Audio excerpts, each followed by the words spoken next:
12వ అధ్యాయం రాస్తున్న ప్రసంగి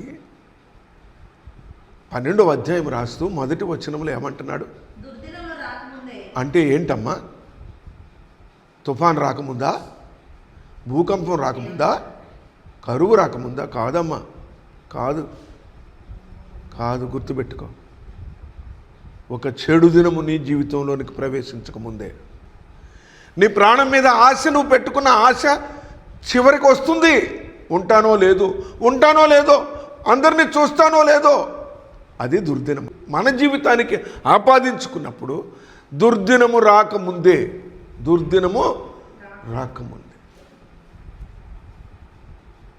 జాగ్రత్త. అన్నా ఏంటన్నా ఆందోళనగా ఉన్నావు? అయ్యా అబ్బాయి వచ్చాడా, ఒకసారి కనపడమను, కళ్ళారా చూసిపోతా. దావీదు అంటాడు, లోకులందరూ పోవలసిన మార్గాన నేను పోతున్నా అంటాడు. అప్పుడు వచ్చిందా? అప్పుడు లోకులతో సమానమైపోయినాడా? అప్పుడు వచ్చిన ఆలోచన, నేను అందరిలాగానే పోతున్నా. దుర్దినములు రాకముందే నీ సంపదను పక్కకు పెట్టు, నీ ఆస్తి ఐశ్వర్యం పక్కకు పెట్టు, నీ అహంకారం పక్కకు పెట్టు, లోకంలో నీకున్న గుర్తింపు పక్కకు పెట్టు. వద్దు. ఒక దినము రాబోతుంది, అవేవి అడ్డుకోవు, అవేవి ఆదుకోవు, అవేవి నీ ప్రాణానికి సమానము కానేరవు.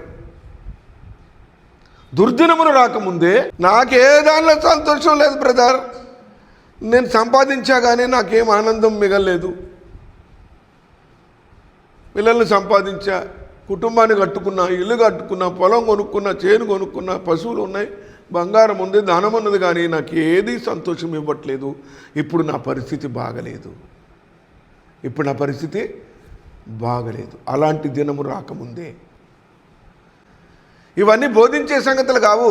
ఆలోచించుకొని అనుసరించి యేసు ప్రభు సన్నిధిలో మాకరించి, ప్రభువా నా జీవితం, నా దినములు లెక్కించుట నాకు నేర్పించి, ఇంకెన్ని రోజులు ఉంటారో నాకు తెలియదు, అయిపోయింది నా పని,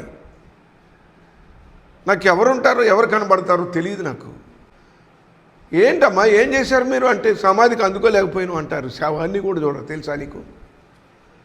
సంభవిస్తున్నాయి ఇవన్నీ సంభవిస్తున్నాయి. అది దుర్దినము.